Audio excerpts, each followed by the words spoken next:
right, what's up, guys? Welcome back to another episode of joscast. I am your host, Joe, and today we have the one and only Tovah Diouf.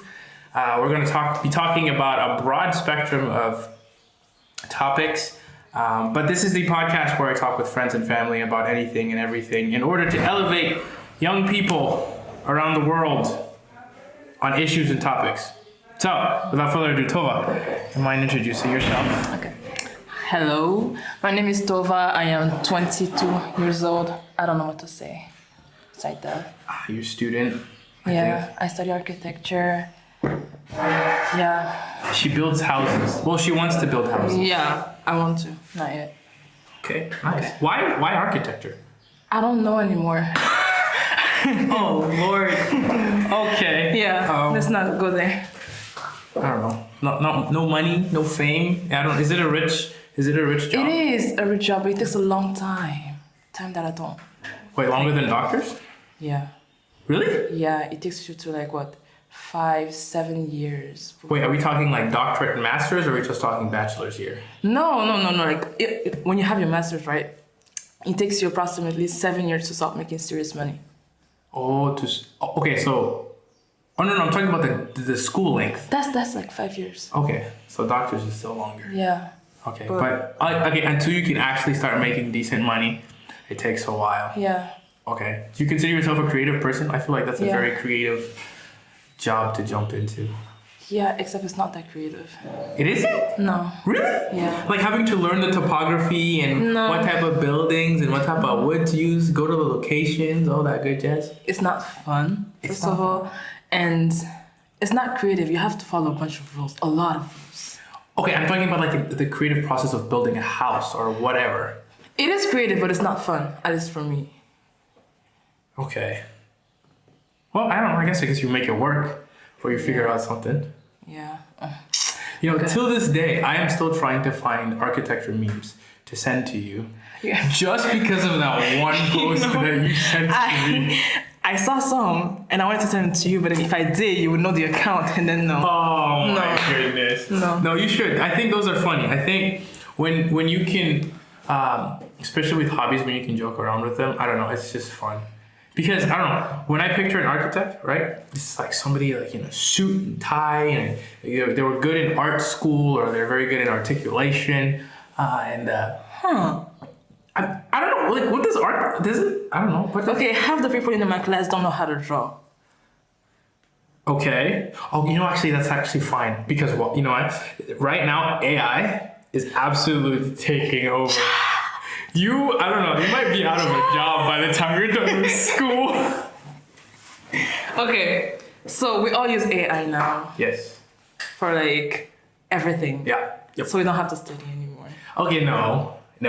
See? No. It's making my life so much easier. Oh, no, that's the whole point. AI is to make your life easier, not so that you don't do anything with your life. That's not the point. I will do something with my life. I'll just do it the easy way with AI. No, that's what I'm saying. Yeah, as long as you're using AI to not promote, but to strengthen your already found knowledge, that's great. Because there was this video I watched. This woman did a battle between a group of architects and then a single AI in product design, or in a architectural design thing, to see who could come up with the best idea. And of course the AI won because it has the deeper database, right? It has the history of the internet and everything like that. And then you have 3 people and their brains, and you know how people are with communicating. I want to do this, but no, I think we should do this. And no, while the AI is this is probably the best option. So I don't know. I think you're in a... do you know how to use it? Have you been using ChatGPT? That's the only thing I've used so far. Okay. Yeah. Yeah. But okay. Okay. My consolation when it comes to this is it might take a while before you get to Senegal. The implementation of AI into archaeology. Architecture. Okay. Yeah. Mm-hmm. But okay. No, I guess that's good. No, I use AI a lot as well myself. In video creation, in script writing, in questions asking. Actually, some of these questions were AI derived. Really? Yeah, because I feel all the questions that all the discussions that we want to talk about have been talked about already to a certain extent on the internet, on other podcasts. And that's the beauty of it, because all AI needs to do is like search for the keyword and it'll have the thing and bring up the question. So, and sometimes I can't articulate what I'm trying to say. And it's not like I just take all the questions that AI gives me and then be like, all right, this is what I'm doing. I kind of add my spice into it, make it a bit more organic. But I definitely use AI. Okay. It makes my life a lot better. Anyway, that was a bit of a tangent, but that's a good introduction. I hope you're feeling more comfortable now. Yeah. I just told everybody how nervous you were. Yeah. Okay, so the topic of relationships. Yeah, we're gonna get right into it. We're gonna get right into there. Lord, okay. Yeah, Lord have mercy. What would you what are your expectations of a romantic relationship? Okay. I don't know that I will have expectations. Okay, you're setting yourself up to not be disappointed. I can go with that. Yeah, because I don't know who I'm gonna end up with. And so, I don't know. I feel like having expectations, it sets a standard that I don't know if the guy can meet, and I don't know if it's fair.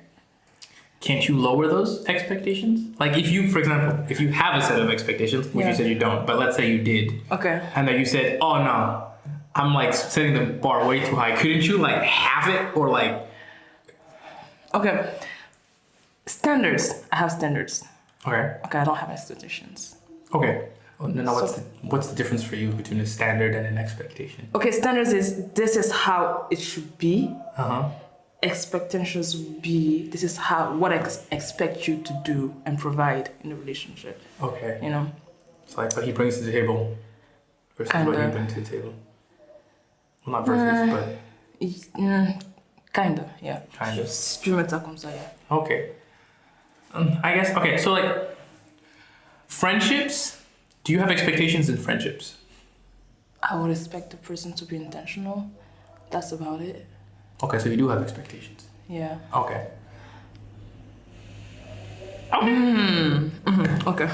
Okay.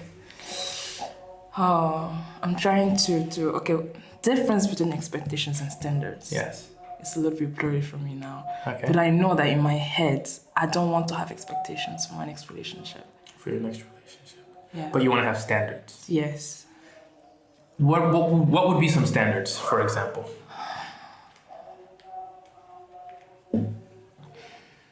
Like, I don't know, is he 6 foot? Does he make 6 figures? I don't know. Those are preferences. Well, okay. Oh, now you're adding preferences. Okay, so we have expectations, we have standards, and now we have preferences. Yes. Okay, so a standard for my next relationship will be transparency. Transparency, okay. Yeah. Yeah, some guys are terrible at that. Yeah. Yes. Yeah. Another one would be intentionality. Another one would be it has to be God-centered. Yeah, those are a few. Okay. Yeah. Now those are standards, like you said. Yeah. Okay. So you're currently single. Okay. Suitors. Suitors. Have you been courtoised? Courtoisie. Courtoised. I hope that's it. Okay. Yeah. Native French speaker. Have you been approached, and how have you assessed the dude, the guy? You observe. Based on your standards. Okay. So what I look for, what I look at is his character. And so I would just observe the guy. How does he interact with his environment, people around him, people that he says he cares about, people that he doesn't think are important, things like that. And then from that, I know if I want you in my life or not. Okay. Oh wow, in my life, that jumped. For me, that's like a big step. I mean, I thought you would say like, okay, I think I can talk to you now. More like you just open the gate. No. Okay. So you have levels of intimacy between whether you have good friends, and then a potential boyfriend. Friends, right? good friends, and then and then a potential boyfriend, right? So when you say in my life, you mean as a relationship partner, not as a potential. I guess it's the same thing, a potential husband. Okay, when I say in my life, I'm talking about somebody that I was not in my life previously to that. So he's not a friend. Oh, okay. Okay, so we would just be like an acquaintance. Yeah. Okay. You know, we met somewhere and then. Okay. All right. So even before, like, I gotta vet you. Like, okay, now we can talk. Yeah. Okay, now. Yeah. All right. I get Yeah. it. I get you. Yeah. I get you.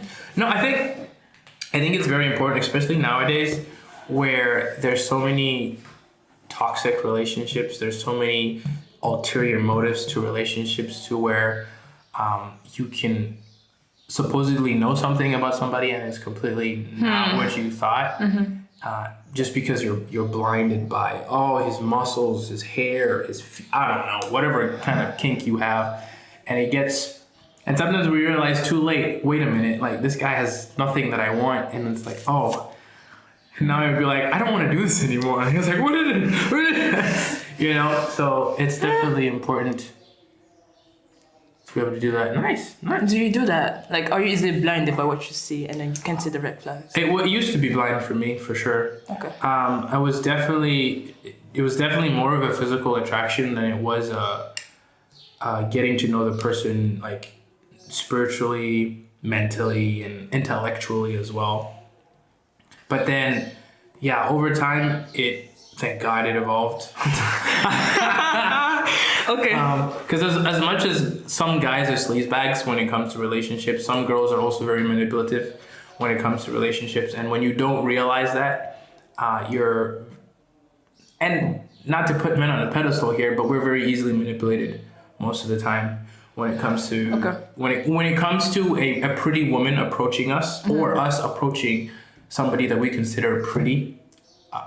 The aspect of manipulation is very, very rampant. I don't know, for guys, like, signs that a girl likes us can be, she said hi to me, or she shook my hand. Like, that's how small it gets, especially at the beginning, right? Wow. And then we would start making up ideas in our head, and then the woman or the girl is just like, this guy's just a friend. I met him once. I didn't want to be mean, you know? Those might be the thoughts that are going through your head. But in our head, we're like, oh no, she talked to me. All right, maybe she's interested in me or something. So our minds tend to tend to go through that whole process a bit faster.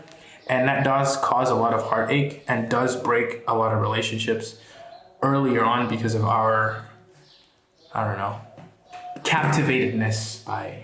I feel like girls do the same thing though. Really? Yeah. Like... Explain, what do you mean? Like girls will see a guy that we'll like, and he doesn't even have to like us back, you know, but we'll like project ourselves like 10 years into the future with this guy, you know, and fantasize about all the different type of like scenarios and like situations and everything. And the day he comes to me, he says, hi, you know, you've confirmed everything I was fantasizing about, you know? And so, yeah, like, it doesn't take much for a girl. Well, I think what I'm saying is like the initial responses, right? Yeah. So like because guys, we definitely don't think about marriage that soon. We're not that fast. But like just the intentionality of it. I guess, you know, it would be really cool if two people of that same mindset could actually meet and just express those things. I feel like that relationship might, I don't know, that would be a pretty interesting relationship. Not that I'm using them as guinea pigs or anything. Okay. But anyway, for example, let me just put it this way. There could be a guy that's attracted to a girl, right? And then the girl just thinks of the guy as a friend, right? This is a person I hang around with. But then the guy is like, oh, she's always around me, or she's always hanging out around me. Does she like me? This, and that's the level we'll go at. But I think your level is your guys are thinking about how many kids you're going to have. Yeah. Okay, so I think, I think there's a difference in level there, but I think I can understand as well when you say that it's probably mutual in that aspect. Does it bother you that, I don't know, because I'm assuming you know this now, that's from just, you know, talking to guys. So like when you approach a person, do you make it clear, hey, I'm just a friend, like I don't want, okay, that's what you do that right now, okay. Yeah, I think that's important. Just to save the guy some heartache, or just rip the Band-Aid off now, you know. Oh, okay. What do you? Okay, no. Explain what that means. Okay. This is not a good thing to say. Okay. All right. But if I meet a guy and I know there's a possibility he could have feelings for me, and I know there's a possibility I could have feelings for him, I won't say anything. Okay, that's strange for me. Why? I don't know. If I have feelings for somebody, I just probably just tell them. I don't have feelings for you, but you have potential. Potential. Okay. Yeah. Okay. So I won't say anything like at the get-go because I don't want to like close that door. You know. But if I know there's no way I could ever like you, then I will tell you this is a friendship, nothing more. Okay. Yeah. Okay. No, I think I can understand that. That vetting process is very important. Like if you can say from the get-go that nah, then it's understandable. Yeah. I can take that. I don't know. For me, it's like girls. I have never been like told like, oh Joe, you're so handsome, or Joe, like you smell nice until recently, honestly. And like I don't know, I did the same things back then. I took showers, I brushed my teeth, I groomed, and I was, I don't know, but it's weird when that happens to you all of a sudden, right? Especially to somebody that you've considered a friend for a very, very long time. And then that's where those thoughts are like, oh, wait, what? That's new? Where'd that come from? And then it's like, woo, Really? yeah, yeah. And you don't think anything has changed? For them to now come and say that all of a sudden? I don't care anymore. Okay. I really couldn't care less at this point. I feel like I'm at the point in my life where I'm focused on other things, and relationships isn't a luxury that I would like to dive in right now. Like I'm still open for a relationship, but like I'd rather not right now. You know, it's just a preference. All right. Anyway, so okay, we talked about your expectations for a romantic relationship. Now let's assume, or let's see, right? If you were in a relationship, and I assume that you have been in a relationship, what qualities in a partner would you have liked to have had, and you like to have, if you were to go into a relationship? Okay. I would want him to be reliable. Okay? Like in what sense? You want me to text him back in 5 minutes or something? No. You have an issue with this texting thing. But okay, no. What I mean by reliable is I can count on him. You know, if he says he's going to do something, then he does it. If he says, yeah, like, okay. And he needs to be reliable. Okay, my mind went blank. No, that's fine. I can't think of anything that I would want. I would want somebody whose character has been molded by the Holy Spirit. Okay, so equally yoked. Yeah. Hopefully he has some sort of plan that he's a... Yes, please. Yeah. Yeah. So yeah, he has to not have purpose, but at least know his purpose, you know. Well, I guess, no, that's having purpose. Having purpose is knowing your purpose. Yeah. He needs to be kind. He needs to care. Yep. He needs to be intentional. Emotionally available. Yes, please. You know. Bro, this is like a menu, and I'm taking down an order right now. Oh my gosh, I should become a waiter. Yeah. No, I think I can say all this because I've learned from my past experiences that that's what girls want. And the younger you are, especially for guys, the less we realize it. When the phase after puberty or during puberty for guys, right, we are not that smart. At least some of us are not that smart, right? And I have a firm belief, and it's also scientifically proven that women/girls mature faster than guys. A lot faster, right? And so when a mature girl dates an immature guy, her expectation, like I said, that's where the physicality part of it just takes over, and she's like, oh my God, he's so nice, he's so beautiful. He'll catch up. Catch up. But in reality, it takes us a long, for the majority of us, me included, it takes us a long time to get to that realization of our worth. First of all, without having a partner, and of our purpose, because, you know, I'm going to go to work for my girlfriend doesn't really span out well for a long-term relationship. Yeah.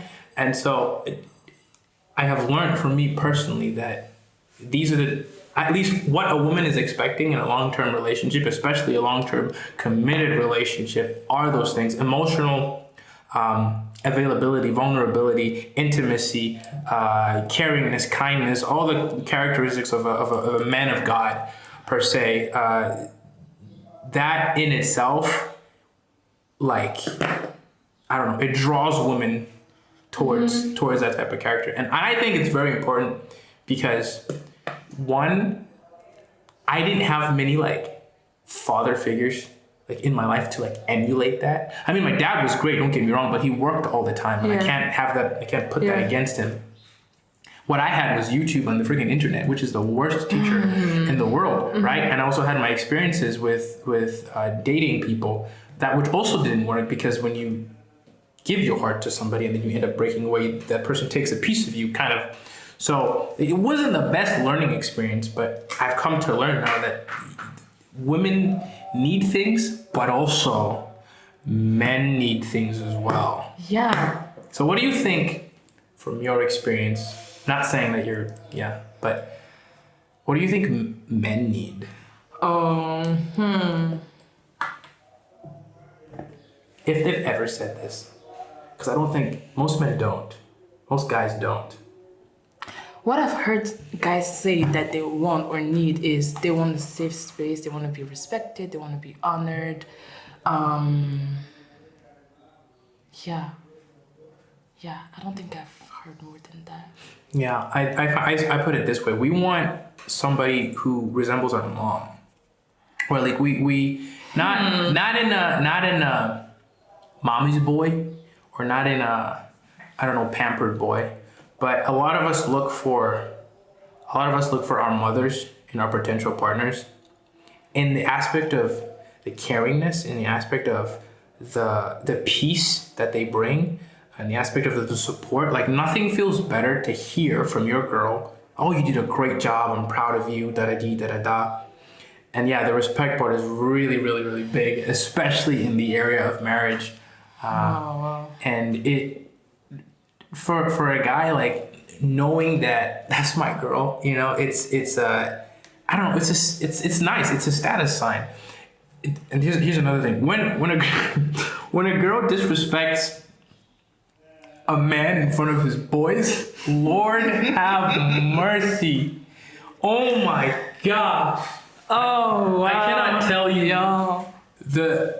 the inner that the guy feels. Like, first of all, he had the audacity, the guts to tell you to his boys, and then to show you to them. And then, is it a big deal? It is a really big deal. Wow. I think a lot of guys, you guys can back me up or not back me up on this. A lot of guys, if they can tell their friend group that they have a girl, and be like, this is the girl I'm seeing, bro, that girl has like passed the check, like the girlfriend check, pretty much. Some people, if you meet my barber, I'm like, well, first of all, I don't cut my hair, as you can see, but some people, you know, there are certain levels, right? Because at least in a guy friend group, you know, like, hey, you seeing somebody? Nope. And when there actually are, and then they'll wait for a while to before introducing. But then if you get to that point, it's like you have the friend group, then you have the mom, and then you have the family. Wow. Okay. It's hard for me to understand that, because the first things we do is to tell our girlfriends. Yep. You know, like, it doesn't like, they're not part of the vetting process. I mean, yes, it would be great if they think my guy is great, but it's not that big of a deal. If I'm dating someone, or I'll tell them, and it's fine. Yeah, I think for guys it's a good thing, because sometimes you just need an outside perspective on who it is you're dating. But we also, us guys, tend to be very critical, or at least we tend to be very, really? Like, you pulled that, or what are you doing? Not to be mean, but like. Wow. Okay. Yeah, I have questions. Yeah, ask. No, not now. Not now? No. Oh, okay. Well, whatever.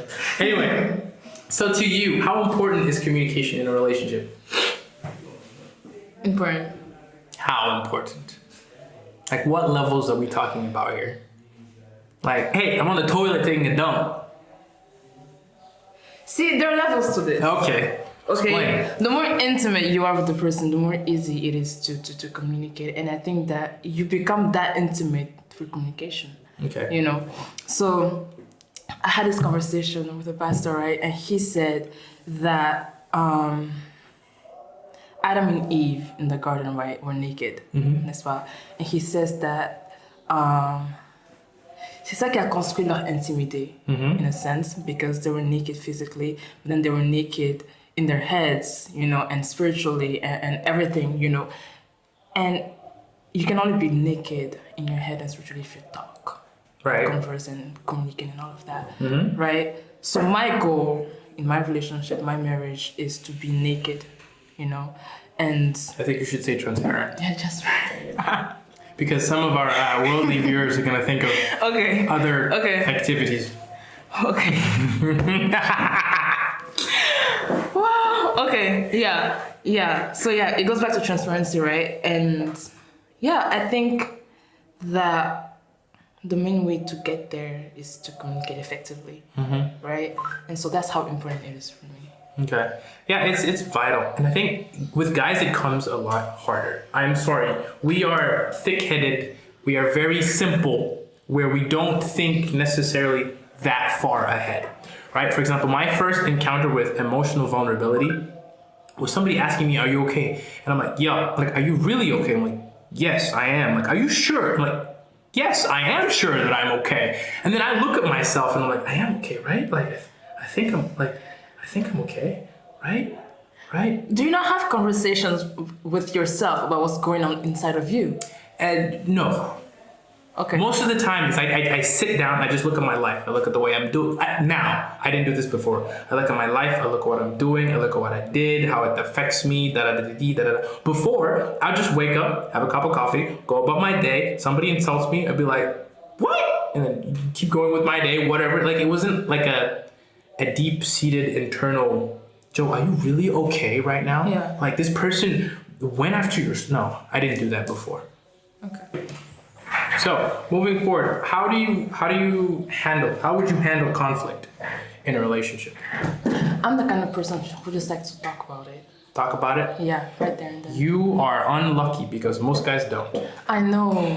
And my sister is like that too. Really? Yeah, so I've had to learn to give people the time they need before they're ready to talk about it. It's very frustrating for me. But yeah. Like, how much time do you give them? Until they're ready. Oof.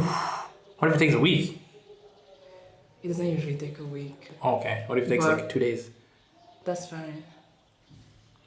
I don't know. A lot of couple therapists say that you could go to bed angry. Oh no, you shouldn't go to bed angry. Yeah.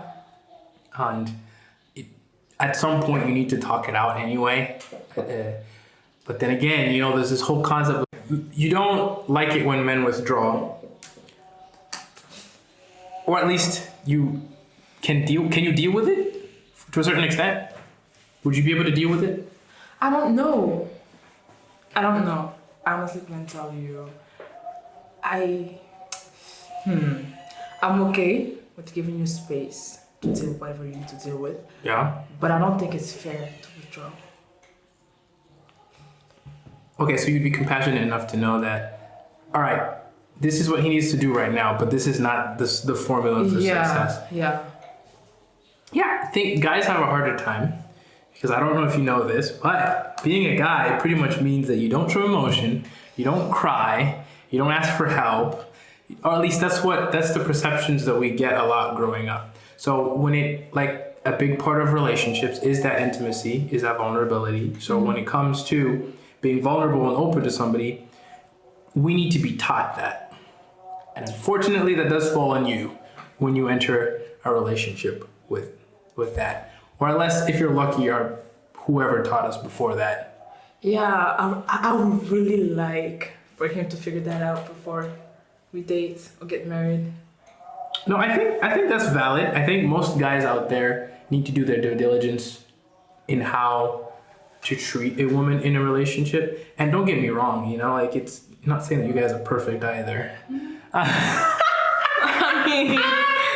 I mean, okay, yeah, let me not say that. Yeah, but for guys, definitely, I don't know. This is Steve Harvey's thing. He's like, you can teach us to be better. I'm like, what are we, freaking dolls? That's not my job. I'm not your mom. But if we don't know something, are you just gonna watch us in our unknowingness? No. Okay, there's a difference between helping you with something that you can figure out, or like telling you, showing you something that you don't know, and having to teach you how to be or how to behave.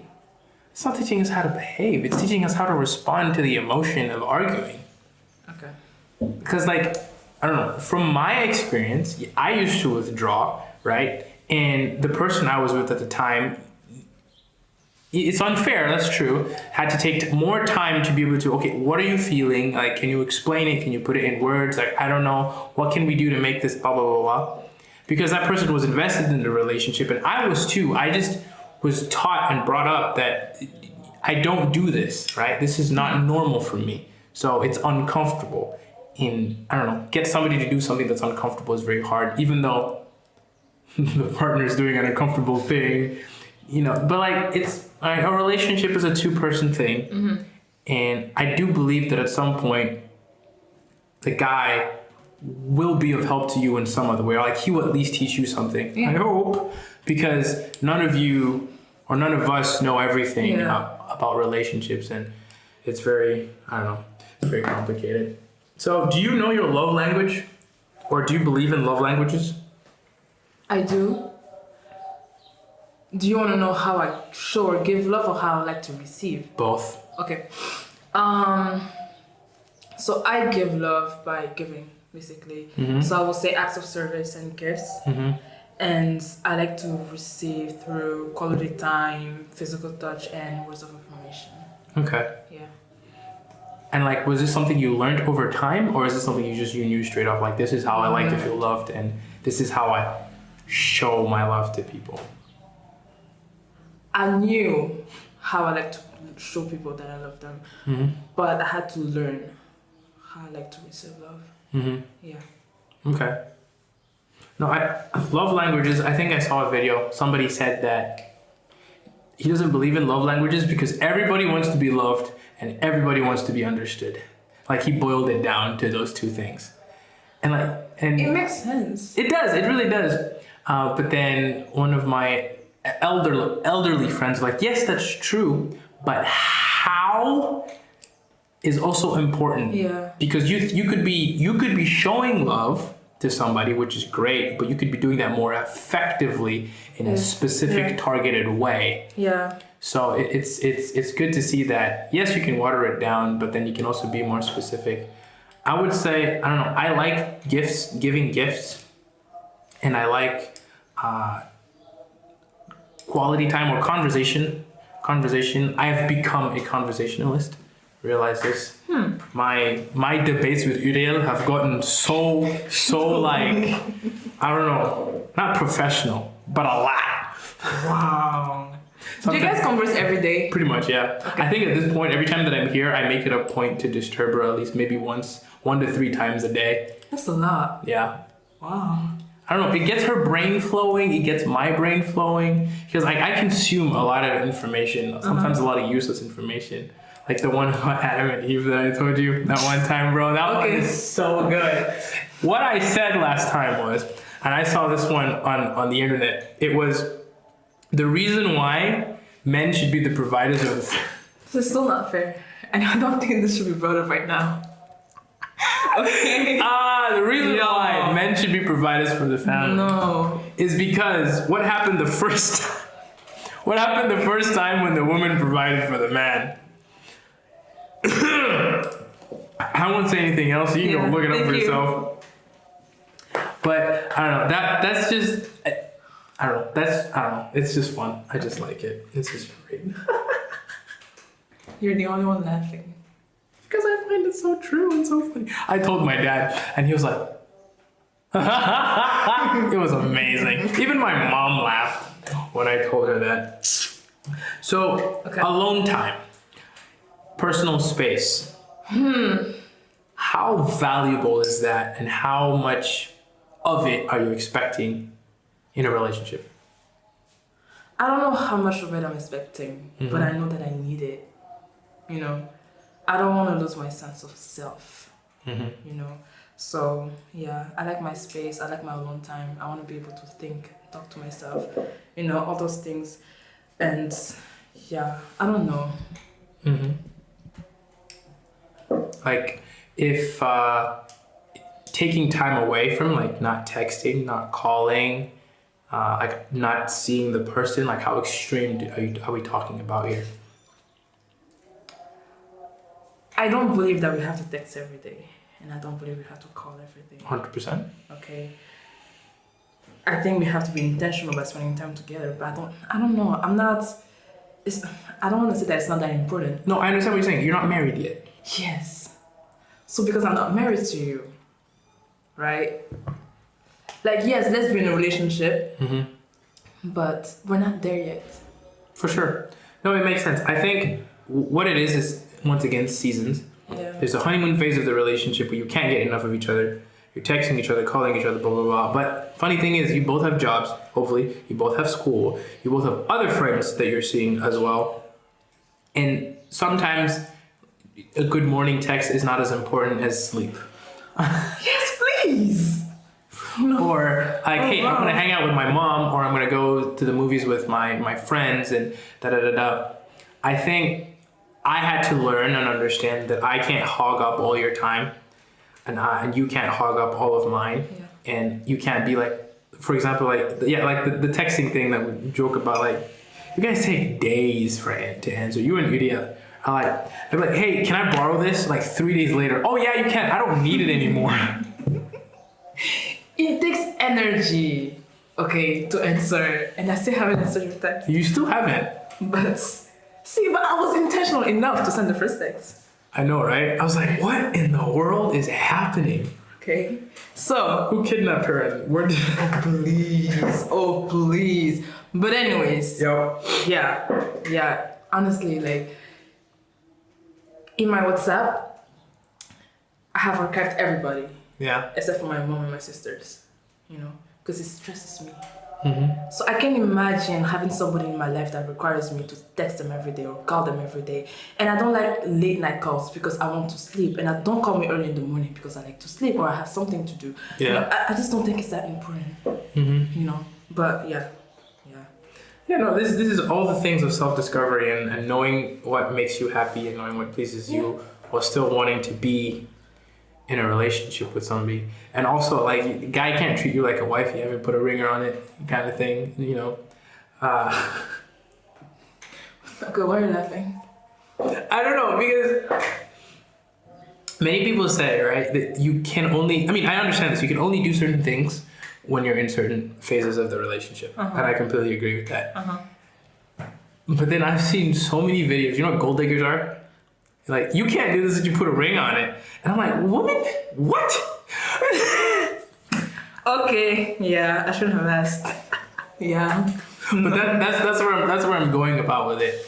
And you know, the actually this is actually a good topic. You know, the prime of dating for at least statistically or worldly women, it's like between the ages of 18 and what is it, 25, 22? Yeah. And then men, it's like 25, 30 to and up is the prime. Yeah. Right? And so it's funny, like even on the internet, right? You see all these people saying like, you know, you want this 1% man, and while we were down there, you didn't want us, but now we're up here, and you want us, but we don't want you, and now you're being, what's the word?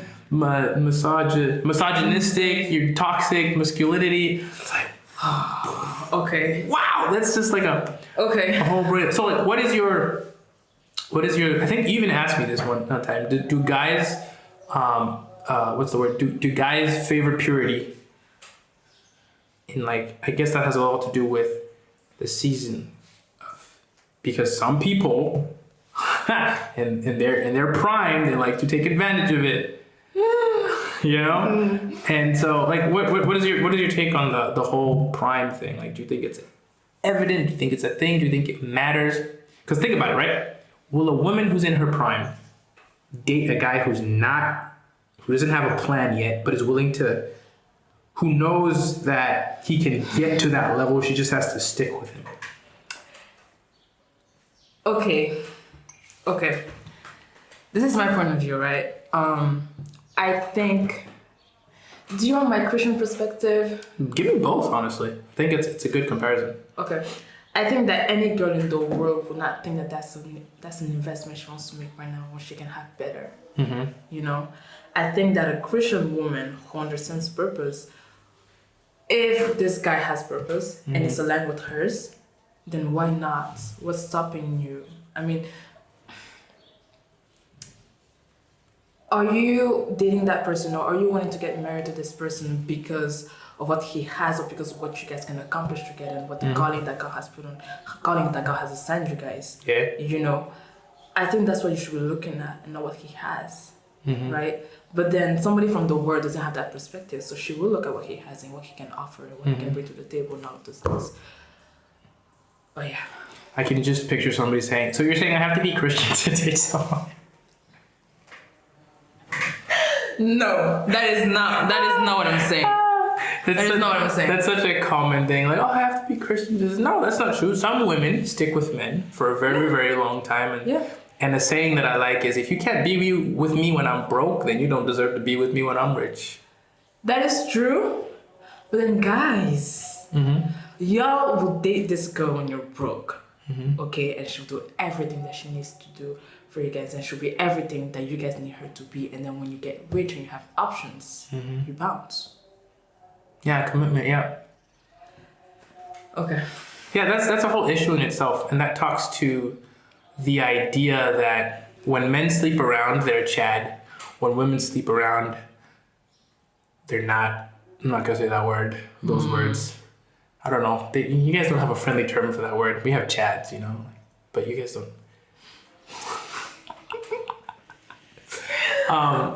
And yeah, I'm not a big proponent on sleeping around. It's just unhealthy, and it's not good. And like when you're talking spiritually, like it's not just two bodies, you know, mingling.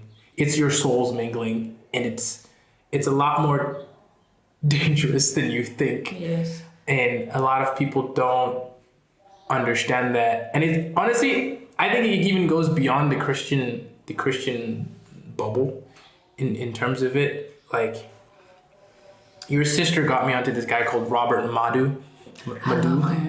He's I watched his what is it called?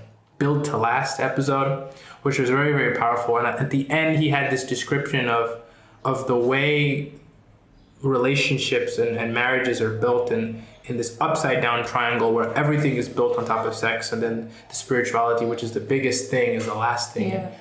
And it just collapses when in fact sex is just supposed to be the cherry on top. You know, it's just supposed to drive the man back to the wife. It's supposed to be the way the wife shows love to the husband. It's like there's so many components. But I don't know. People don't understand that, and it's fine. It's for you to do with it what you want. So, in terms of work, do you believe that men and women have roles, specific, like functions, as your sister calls it, even as early as a dating phase? Who pays on the first date? Okay. Oh, okay. This is not okay. I want to say that it's okay for him to pay on the first date, except the way that I've been raised. Yeah. My dad never allowed us to let anybody pay for us. So it makes me very uncomfortable when somebody pays. Would you split? It wouldn't feel right. Okay, so you would pay for him. I would feel more comfortable with that. You would pay, okay. No, I think that's valid. Most guys would assume that they'd have to pay for the date, or some people would say whoever's idea it was to go on the date. That's what 50 Cent said. Yeah. They should pay for the date. I don't know. I think we're talking about the whole chivalrous thing. then I 100% agree that the man should pay for the date if he invited you on the date and if he's interested. I think it's also a way for a guy to show that he's interested. And you and your sister also, this whole paying for the thing, you need to understand that the way we show our love towards our partner is by buying you things, whether you want it or not. Okay, I'm glad you said that last part because, all right, the thing that will make me feel more comfortable with that will be if, let's say, we're dating and he pays for that first date. Yeah. And then the next time we go out, I'll pay for it. Yeah, you can come to a compromise. Like, well, not a compromise, a solution. Yeah. It doesn't have to be I pay for all the dates all the time. I'm just saying, for the first date especially, like, I don't know, good impression. I feel like that's the guy's job and everything, and I think it's understandable. All right, so I don't know. Let's move away from this relationship talk for a bit. Let's talk about professionality, work, life, future plans. I don't know. So, architecture. Yeah, architecture's not really my future like that. Really? Yeah. What do you mean? Explain.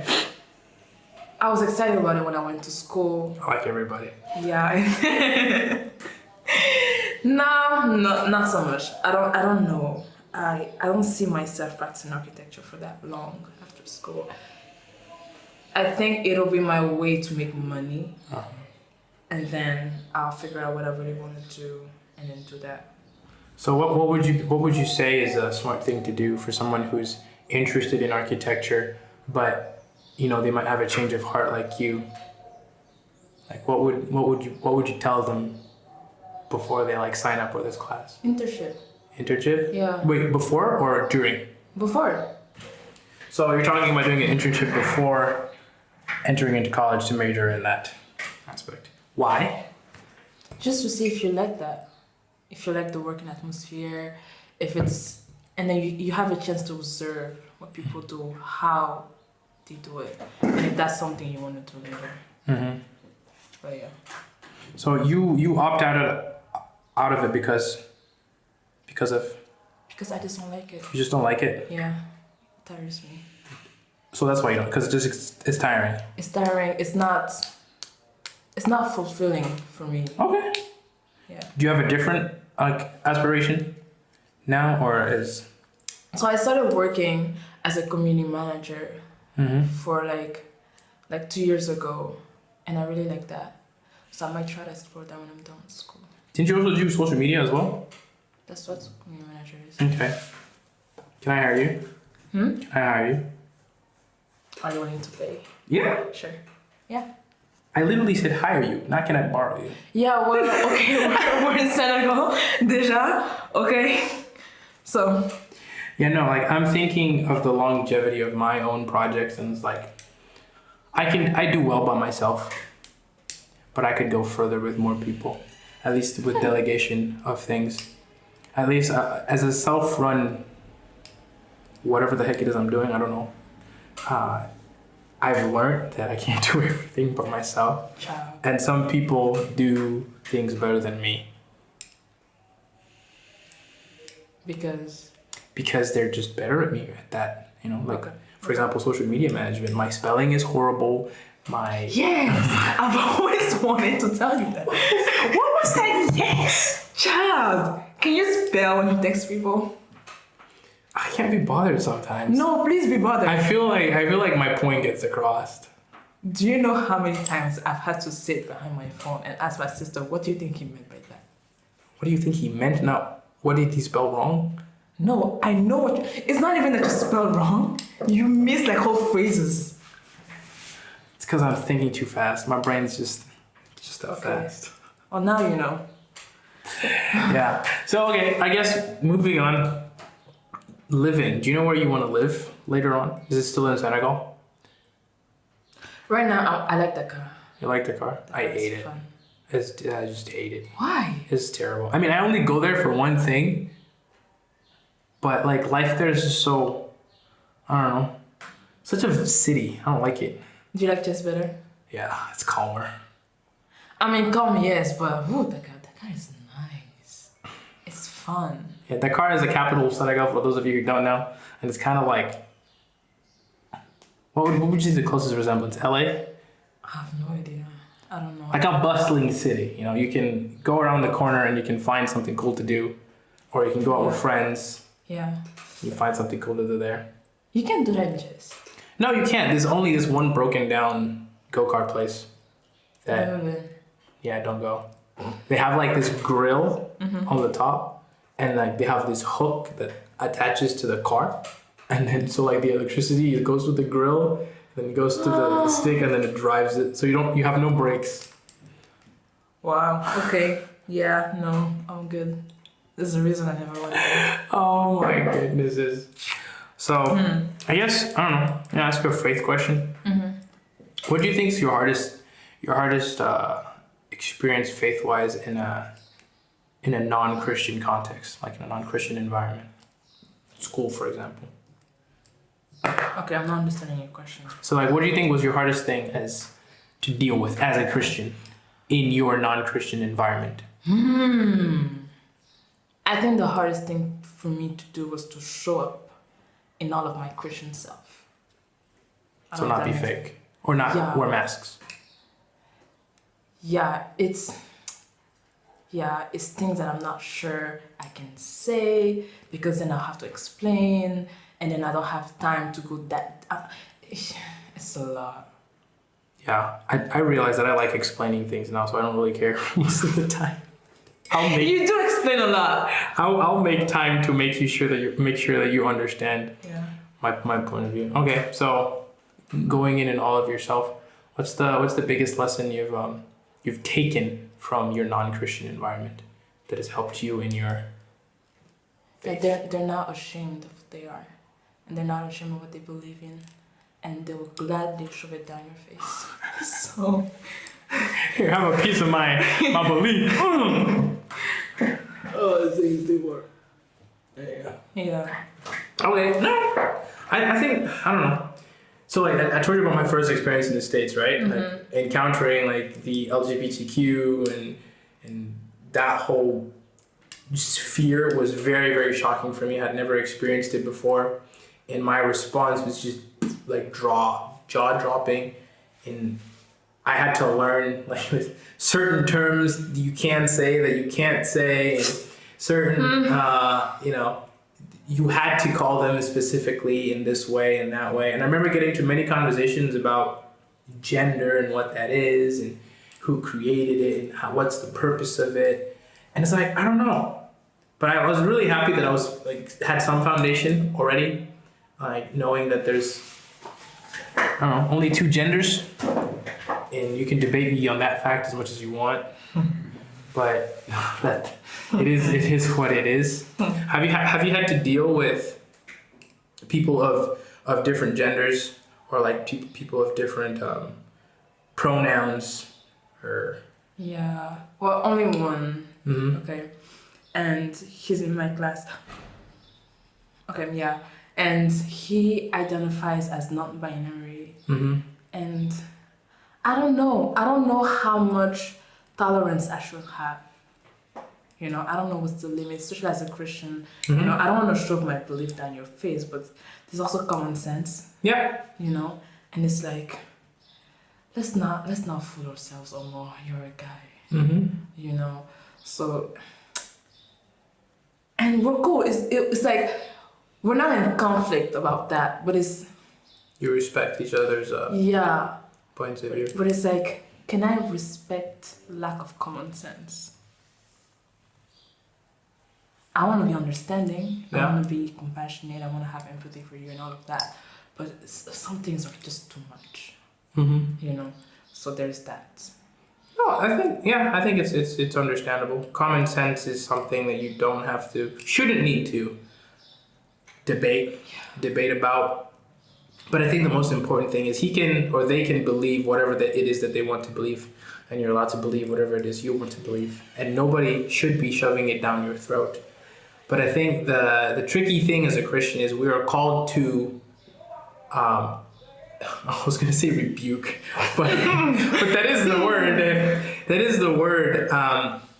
The act that they're doing, not in a sense of shaming them for what they think their identity is, but at least help allowing them to think critically about it and to see if it is common sense and to see if it does make sense, all out of love. And if you don't, that's completely fine, right? It's not, I'm not saying this to put you down, to tear you down. It's a point of view from a different perspective. And at least from my experience, I've always been told, just call me this. This is what I want to be called by. If you don't call me this, you're rude. I'm like, okay, so that means like if I want to do this and want to do that, that means you're being rude to me as well. I was like, no, like, well, what's the difference then? You won't you won't compromise for me, but I need to compromise for you. Yeah, that's not very fair, not very common sense. But I don't know. I think in this world, it's just not everybody's gonna understand everybody. Not everybody's gonna be able to accommodate everybody. It's just you need to make sure who your close friends are and Oh, go ahead, Evan.